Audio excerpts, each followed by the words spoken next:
नमस्कार। आज प्रजन्म एजुकेशन को समस्त को स्वागत। आज आम दुईटी विषय आलोचना करिबा। प्रथम विषयटी रही कंप्यूटर संपर्कित ओडिया साहित्य को कंप्यूटर अवदान, विशेषकर मुद्रण जगत को ए संपर्क में आलोचना करेंगे डॉक्टर सुज्ञानी कुमारी साहू, अध्यापिका शैलबाला महिला महाविद्यालय कटक। एवं द्वितीय आलोचनाटी रही नव्य इतिहासवादी समालोचना साहित्य संपर्क में। यह आलोचना करेंगे डॉक्टर रवींद्र कुमार दास, अध्यापक विश्वभारती शांतिनिकेतन। तेरे आसतु प्रथमे आम देखि नबा डॉक्टर सुज्ञानी कुमारी साहू तांकर आलोचना रे कौन आमको कहउचंते। नमस्कार। आज आलोचनार शीर्षक ओडिया साहित्य को कंप्यूटर अवदान, विशेषकर मुद्रण जगत को। ओडिया साहित्यर प्रचार एवं प्रसार कथा उठिला बेले जो शिल्पटी विशेष भाव गुरुत्वपूर्ण मन हुए ताहा मुद्रण शिल्प। साहित्यर प्रचार एवं प्रसार रे विशेष भूमिका ग्रहण करितिबा पुस्तक, पत्रिका, ई पुस्तक, ई पत्रिका इत्यादि को आपण उदाहरण भाव नहीं पारिबे।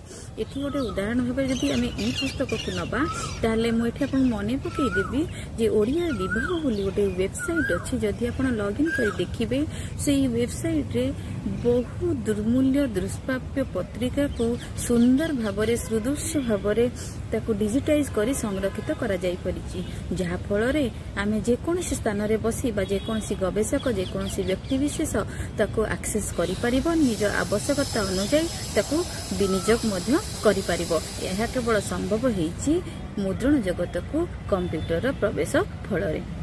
गोटे पुस्तक प्रकाश करने को हेले जेउ जेउ उपादान बा माध्यमर आवश्यकता हेउतिला ताहाको आज भिन्न रूप रे भिन्न ढंगरे एवं कम समय रे उन्नत मानर उत्पादन सृष्टि करने को डेस्कटॉप टू पब्लिकेशन बा जहाको आपण डीटीबी बोली कहउचंती। पूर्वे मुद्रण जगत रे जेउ आधार गुडी करे मुद्रण कार्य संपादित हेउतिला ताहा आज बदली जाईछि एवं सेही मुद्रण जगत रे नूतन प्रयोग शैली को आपणे अति कम समय रे कम मूल्य रे कम श्रम रे खूब शीघ्र हजार हजार संख्या रे पुस्तक पत्रिका प्रकाश करि परुछे। प्रकाशन क्षेत्र रे विभिन्न प्रकार नूतन शैली को आपणे आम साहित्य क्षेत्र रे एक अद्भुतपूर्व परिवर्तन आनी परिछे, जेउथि पई अति सहज सरल क्षिप्र गति रे निर्भुल और संपूर्ण भावे सुरक्षित रूपे गोटे कंप्यूटर पृथ्वी रे अवस्थापित अन्य जेकोनसी स्थान रे अवस्थापित अन्य कंप्यूटर को इंटरनेट संयोग माध्यम रे अति कम समय रे तथ्य आनी परुछे एवं प्रेरण मध्य करि परुछे। अत्याधुनिक इलेक्ट्रोनिक्स और इलेक्ट्रिकल जंत्रपाति द्वारा निर्मित यही कंप्यूटर एपरी एक जंत्र विशेष जहाँ आधुनिक काल रे सृष्टि होई मध्य मनीष ठारू अधिक सक्षम और दक्ष भावे परिगणित होईछि।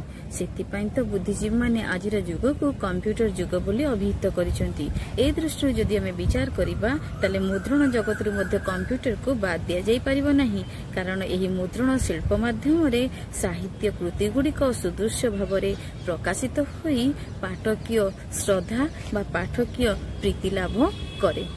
मुद्रण तथा प्रकाशन शिल्प रे कंप्यूटर जे एक जुगान्तकारी पदक्षेप एक कथा मध्य भूल कहिहेब नाही।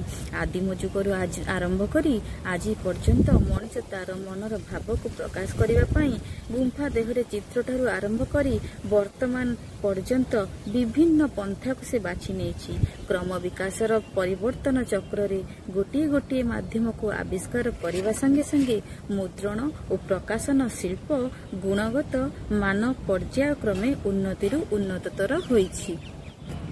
19 शताब्दीर मध्यभागरे फोटोग्राफिक सांगरे मुद्रण शिल्पर मेल फल मुद्रण शिल्पर उन्नति घटिथिला।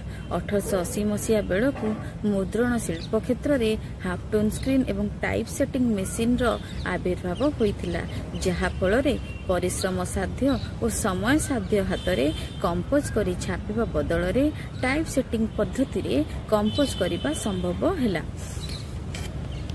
मुद्रण जगत में कंप्यूटर प्रवेश फल विभिन्न साहित्यिक कृतिगुड़ी पुनः मुद्रण करने सहायता नि कंप्यूटर प्रत्येक पृष्ठा को स्कानर स्कान करी खूब कम समय एक विराट ग्रंथ को निर्भर योग्य पुनः मुद्रण प्रस्तुत कर जाइपारे।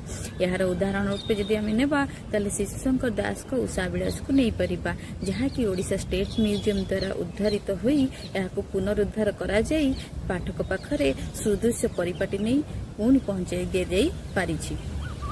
पूर्वे तालपत्र साहित्य को लिपिबद्ध करा जायथिला परे कलम रे तापरे लेटर प्रेस अक्षर संयोजन रे चित्र उत्तोलन माध्यम रे ऑफसेट मुद्रण प्रणाली और अधुना कंप्यूटर मुद्रण पद्धति रे आउ एही पद्धति सर्वाधुनिक कम समय रे सुंदर और निर्मल मुद्रण करी साहित्य कृति गुडी को पाठक पाखरे उपस्थापन करिवार एहा हेउची सबुठार सहज और सरल माध्यम।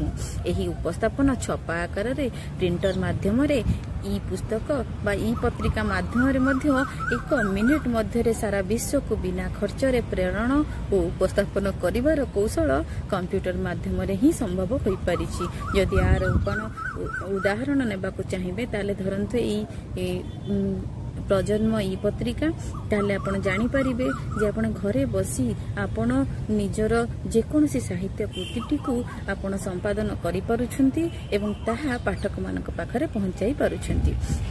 पूर्वे जो मुद्रण पद्धति थिला से मुद्रण पद्धति रे बहुत गुड़े लोकंकर आवश्यकता पड़ुथिला कम से कम 10 रे 12 जन लोकंकर आवश्यकता पड़ुथिला मात्र कंप्यूटर प्रचलन फल रे मुद्रण जगत रे एबे एतेटा लोकंकर आवश्यकता पड़ुनी एवं यह खूब कम खर्च रे कम समय रे ता संभव हो पारुछि। जेंति धरंतु लेखक जे लेखा बा पांडुलिपिटी को लेखुथिला परे आसुथिले एडिटर जे संपादक जे लेखाटी को संपादना करुथिले तापरे आसुथिले शिल्पी जहा हम आर्टिस्ट बोली कहूचे जे लेखाटी को कवर डिजाइन करंती तापरे आसुथिले कंपोजिटर बा जहा हम टाइप सेटर बोली कहूचे जे पांडुलिपिटी को कंपोज करंती तापरे आसुथिले प्रूफ रीडर जे लेखाटी को कंपोज परे भूल संशोधन करंती तापर आसुथिले डिजाइनर जी बहीटी प्रकाश पूर्व बहीटीर पृष्ठा सजाइबा बा विभिन्न चित्रर अवस्थान निर्देश करिबा ताहा कार्य यह थिला। तापर आसुथिले पेस्ट आर्टिस्ट जे डिजाइनर को निर्देश अनुसार लेखा एवं चित्र ए दुईटी जाको निर्दिष्ट जगार बसौथिले। तापर आसुथिले फोटोग्राफर बा फिल्म मेकर जी तैयारी पृष्ठा अर्थात ऑटो वर्कर नेगेटिव बा पॉजिटिव फिल्म निर्माण करुथिले। तापर आसुथिले प्लेट मेकर जी पृष्ठार नेगेटिव बा पॉजिटिव गुडी को कंपोज करी छपा प्लेट तैयारी करंती। तापर आसुथिला प्रिंटर जी धड़ा कागज रे प्रयोजनीय संख्यक कॉपी छापंती। तापर आसुथिला बाइंडर जी छपा कागज को भांगी ताहाकु उपयुक्त मलाट रे बांधंती। मात्र कंप्यूटर प्रचलन फल रे एते गुडी खर्चांत श्रम को बहुमात्रा लाघव करि परिछु जेतेबेले मुद्रण जगत को कंप्यूटर प्रवेश घटिछि। कंप्यूटर रे प्रचलित आधुनिक साहित्य कृति गुडी को डीटीपी माध्यम सन्निवेश करी एहाको कालकाल पई मध्ये संरक्षित करा जाई पारुछि। प्रकाशनर इतिहास कथा कहबाकू गले जे शिल्पटीर कथा बाद देई हुए ना से शिल्पटी हेला एई मुद्रण शिल्प। एई दुईटी शिल्प अंगाअंगी भागे जड़ित। आधुनिक जगत रे एई दुईटी शिल्प प्रकाशन और मुद्रण एक गुरुत्वपूर्ण शिल्प भाव में परिगणित। मुद्रण शिल्प रे कंप्यूटर प्रवेश फल 1980 ख्रीष्टाब्द रे छपा जगत रे नूतन युगर आभास देथिला। कंप्यूटर रे कंपोजिंग फल रे जेकोसी पांडुलिपि को कंपोज करी प्रिंटर माध्यम रे कागजर छपा प्रूफ बाहर करी हुए एवं एही संशोधित प्रूफ संशोधन परे मुद्रक को छापिबा पई देई हुए। एहा हाथ तैयारी धातव अक्षर कंपोज तुलन रे अधिक द्रुततर हेबा सहित से लाइन टाइप रे टाइप सेटिंग पद्धति तुलनारु अधिक परिष्कार काम करिथाय। एही परि भाबे कंप्यूटर माध्यम रे कंपोज करिबा पद्धति को कोल्ड कंपोजिशन कहा जाय। एहा छडा कंप्यूटर रे जेकोसी चित्र को जेकोसी संयोजन बा परिवर्तन करि हुए मात्र केते गुडी की सहाय्य रे ताहा पेन काली बा रंग तुली ठारू अनेक सुविधाजनक एवं सहज साध्य। यह पुरातन कालरू आरंभ करी वर्तमान पर्यंत प्रकाशन तथा मुद्रण जगतर संक्षिप्त इतिहास। हुए तो प्रजुक्तिर संगे संगे प्रकाशन तथा मुद्रण शिल्प आहुरी उन्नति घटिबो बा आहुरी उन्नत प्रजुक्तिर आगमन घटिबो एवं आम भविष्यत वंशधर माने आहुरी उन्नत मानर प्रकाशन देखिबाकू पाइबे एई कंप्यूटर अवदान पाई। धन्यवाद। एबे देखिबा द्वितीय आलोचना नव्य इतिहासवादी समालोचना साहित्यर धारा एवं विभिन्न साहित्य ताकू किभଳି भाବରେ आलोचना करा जाय परिबो ए संपर्क रे आलोचना रखुचंती डॉक्टर रविंद्र कुमार दास, अध्यापक ओडिया विभाग, विश्व भारती शांतिनिकेतन। पिला माने तुमको शुभेच्छा जनाऊँ मो तरफ आज प्रजन्म दृश्य श्राव्य साहित्य पत्रिका तरफ जो शिक्षादान कार्यक्रम आयोजन करा जाउछि एथिरे मु तुमको आज नव इतिहासवादी समालोचना धारा संपर्क में किछ कहबी आउ नव इतिहासवादी समालोचना धारा को भित्ति करके तुम माने केमिति विभिन्न साहित्य कृति को आलोचना कर परिबो से विषय में तुम मानकु आज पढ़ेबी।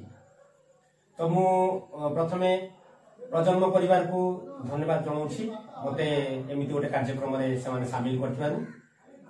पिला माने ए जो नव इतिहासवाद जोटो हम कहूछु ओलिया रे ताको इंग्लिश रे प्रकृत रे कहंदी न्यू हिस्ट्रीसिज्म। हां, तो ए जो न्यू हिस्ट्रीसिज्म अमेरिका रे याकू न्यू हिस्ट्रीसिज्म कहा जाय आ इंग्लैंड रे याकू कल्चरल मेटेरियलिज्म कहा जाय। तो यही आंदोलन टी बहुत अल्प दिन आंदोलन, विशेषकर 1970-80 कालखंड आरंभ होइछि अमेरिका इत्यादि देश। तो यही आंदोलन के आरंभ कहीं है ये कथा के हम बुझा एटा कहीं आरंभ है मूल में जैक्स डेरिडा गोटे प्रबंध रही। से प्रबंध नाम हूँ structure sign and play in the discourse of the human sciences. 1966 मसीहा 21 अक्टोबर यही दिन डेरिडा यही प्रबंधटी जॉन हॉपकिंस विश्वविद्यालय पढ़ी एवं पढ़िबा फल जो धारावाहिक समालोचना पद्धति थिला से संपूर्ण भाव गोटे नुआ कथा ता भीतर कहया चेष्टा करथिले। आ ई प्रबंधटी 1967 मसीह प्रकाशित होइतिला। तापरे एहा एक विशेष आंदोलन भाव में विघटनवादी आंदोलन जोटा हम कहू से आंदोलन भाव में एहा क्रमशः समग्र विश्व साहित्य समालोचना धारा प्रति एक प्रकार आदृति लाभ करिबारे सहायक होइतिला। बर्तमान मु कहया चाहूँगी तुमको बर्तमान माने कहया चाहूँगी जे कथा जे डेरिडा प्रबंध रे कौन एमती कले जे एमती किछि गोटे घटना घटिला। डेरिडा कौन करथिले एथिरे ए प्रबंध रे से बहुत कथा कहिथिले तार सहित जो कथाटी नव इतिहासवाद सहित संपृक्त से कथा हम कहि दिए तुम मानकु से एथिरे समाज संस्कृति इतिहास को उपेक्षा करथिले।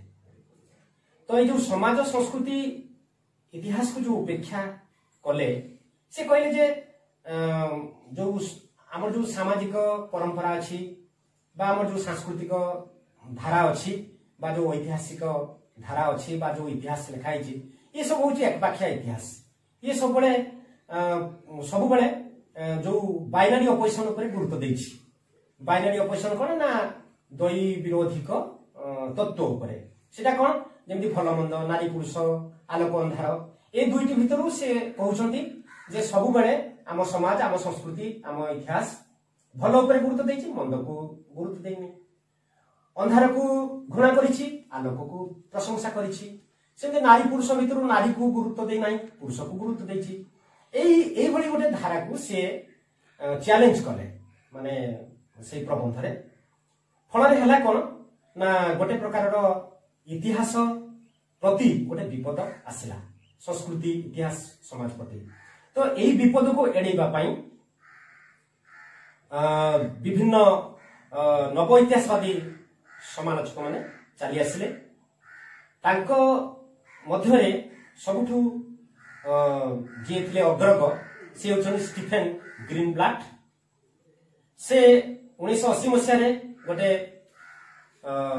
पुस्तक रचना करथिले। से पुस्तकर नाम थिला Renaissance self fashioning from More to Shakespeare. तापरे आमे देखुछु ग्रीनब्लाड एवं तांकर सहकर्मी सब मिसिकी सेमान गोटे पत्रिका मध्य प्रकाश कले न्यू हिस्ट्रीसिज्म को भित्ति करिकी से पत्रिकार नाम थिला रिप्रेजेंटेशंस 1983 मसिया रे कैलिफोर्निया विश्वविद्यालय रु एटा प्रकाशित हेइथिला।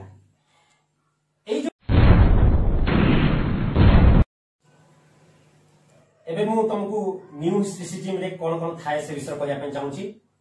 New historicism since the early 1980s has been the accepted name for a mode of literary study that its proponents oppose to the formalism they attribute both to new criticism and to the critical deconstruction that followed it।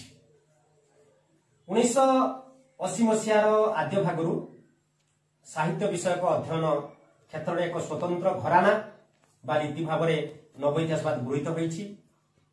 एठी कृतिर निजस्वता मौलिक स्थिति भाषिक संगठन एवं सर्वोपरि आंगिक सर्वस्वता उपरे एकाग्रता स्थापन करिथिबा नूतन समालोचना धारा को नव इतिहासवाद विरोध करे। तापरे साहित्य कृतिर जो भाषिक एवं संरचनात्मक गुणधर्म उपरे एकाग्र हेबाकू फॉर्मालिज्म उद्योग करबा संगे संगे रचनाकार एवं रचना जो परिमंडल मध्य प्रस्तुत होइथांती ताहा उपरे मध्य गुरुत्व दिए नाही। आउ एई जो हमर फॉर्मालिज्म बा न्यू क्रिटिसिज्म को विरोध करे नव इतिहासवाद आ विशेष करी जो डेरिडांकर जो प्रबंध जोटा मु प्रथमे तुम कहितिली से प्रबंध रे जो साहित्य एवं जीवन सहित वास्तव जगतर संपर्क को अस्वीकार करा जायछि सेही जो क्रिटिकल डिकंस्ट्रक्शन जो थिरे साहित्य कृतिर अर्थ स्तर रे अनिश्चयता और अनिर्दिष्टता को साब्यस्त करा जायछि आ समाज संस्कृति इतिहास को उपेक्षा करा जायछि डेरिडांकर से प्रबंध रे ताकू मध्य नव इतिहासवाद समालोचना रे ग्रहण करा जाय नाही। तेणु ए तीनोटी वाद को विरोध करी नव इतिहासवादी आंदोलन आसला।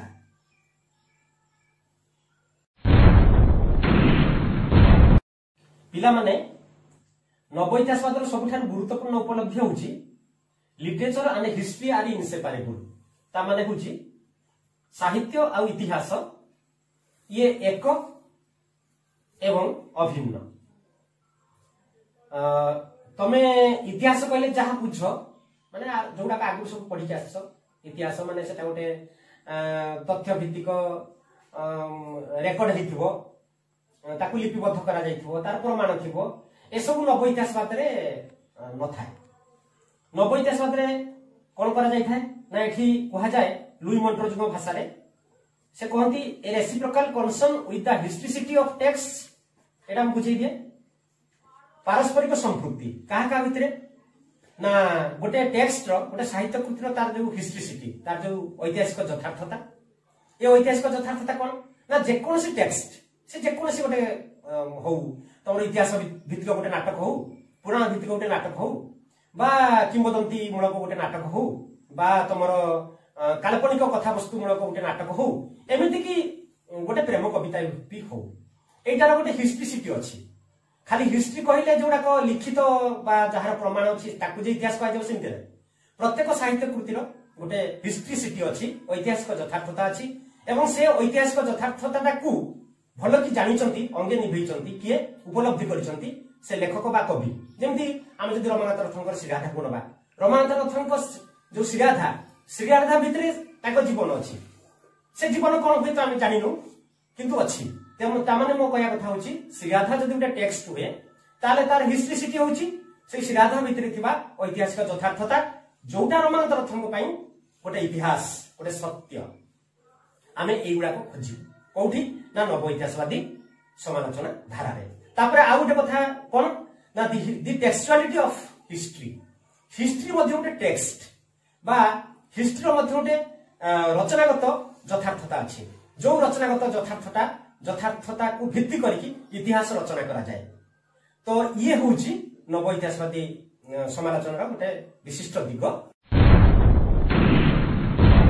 पिला माने ताले आमे एबे जानिलु जे अतीत कालिक ज्ञान को वर्तमानिक आवश्यकता एवं इच्छा द्वारा तीर्जक भाव में परिवेशन करा जाए एई नव इतिहासवादी समालोचना रे। तो एठी कहा जाए जे साहित्य कृतिर अर्थ स्थिर एवं अपरिवर्तनीय नुहे। अर्थात नव इतिहासवादी समालोचना तुम देखिबो दीटा इतिहास अछि, गोटे होची तमरो ओल्ड हिस्ट्रिसिज्म आ गोटे होची न्यू हिस्ट्रिसिज्म। आमे धरा जाऊ गोटे उदाहरण होची तट निरंजन को जति आमे नबा जे तुम सब जानछ तट निरंजन रे जो विषय वस्तु अछि तार मूल होची इतिहास माने बुद्धदेव बा ताको संघ बा धर्म इत्यादि इत्यादि बा आनंद मनस बा गोपा बा कपिल वस्तु एसु। तो ताकू विजय मिश्र कोन कले आनी की 1980 कालखंड रे स्थापन करिकी सी देखैले से कहया पई चाहिले जे तट निरंजन जो बुद्धदेव सी जदि वर्तमान जन्म होता ताले केमिति उत्तर दे थांते इच्छामती भली प्रश्नशील मनीष मानकर इच्छामती भली देह देकी देहोत्तर साधना लडुथुबा मनीष मानकर। तो एई कथा हमें सेठी लक्ष्य करछु। तो आ गोटे कथा तुमको कहया पई चाहे जे नव इतिहासवाद रो गोटे पाद रही पुरातन इतिहासवाद रे आ गोटे पाद रही नव इतिहासवाद ऊपर।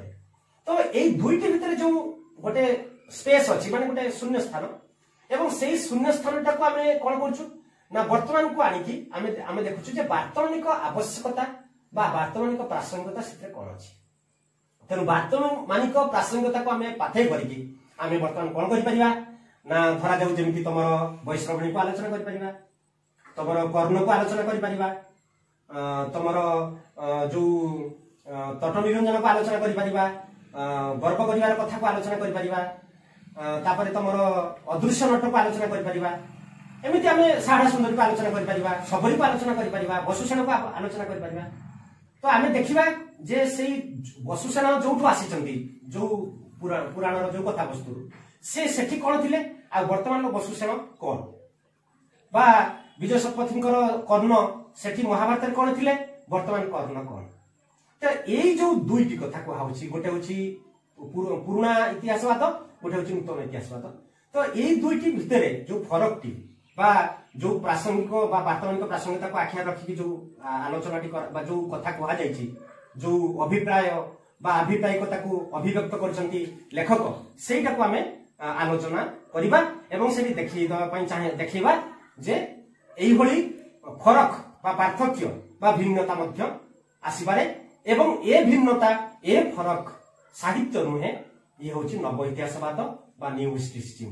तेनु आउथर तुम मन कहूची न्यू हिस्ट्रिसिज्म रे जो इतिहास कथा रहउची ता इतिहास नुह ता होची टेक्स्ट एवं जो टेक्स्ट भितर इतिहास भी अछि आ टेक्सचुअलिटी भी अछि एवं सेति पई तमर कहा जाउची literature and history are inseparable. कोठी का को प्रेक्षापट रे ना न्यू हिस्ट्रिसिज्म प्रेक्षापट रे इतिहास लेखुथबा जो ऐतिहासिक मानकर प्रेक्षापट रे नुहे। धन्यवाद। आजिर आलोचना आपण मान को केमती लागिला हमको मतामत देबे। हमको मतामत दबार नंबर टी हला 7978733002। ए कार्यक्रम टी को आपण माने जदि आगु को आहुली अधिक परिमाण रे देखिबा को चाहुचंती ताले हमर YouTube चैनल को सब्सक्राइब करंतु एवं बेल बटन को दबांतु।